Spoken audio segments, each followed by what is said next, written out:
மாங்காய் இப்போ பறிச்சோமா, பார்ட் 1ல் மாங்காயை காட்டினேன், பறித்தேன் பாருங்கள். இவ்வளோ மாங்காய் கிடந்துச்சுங்க.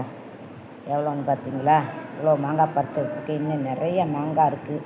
இயற்கை உரங்கள் தாங்க நாங்கள் போட்டோம், வேறு எதுங்க நாங்கள் போடல. நல்லா விளைஞ்சிருக்கு, நல்லா பூ பூத்து போய் நிற்கிது. காய் அவ்வளோ காய், மாங்காய் காய் பூ முளைச்சிருக்கு. இதை பாருங்கள். ஆனால் இந்த மாங்காய் நல்லா தித்திப்பாக இருக்குங்க. நறுக்கி சாப்பிட்டோன்னு வச்சுக்கோங்களேன், நல்லா தித்திப்பாக இருக்குது.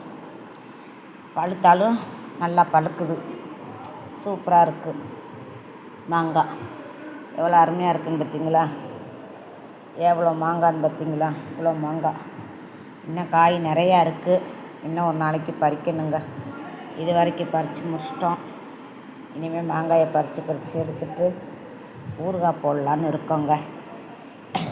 ஊறுகாய் போட்டுவிட்டு சாப்பிடணும். ஆனால் காய் ரொம்ப தித்திப்பாக இருக்குங்க, அவ்வளோ அருமையாக இருக்குது. பழுத்தாலும் பழம் அவ்வளோ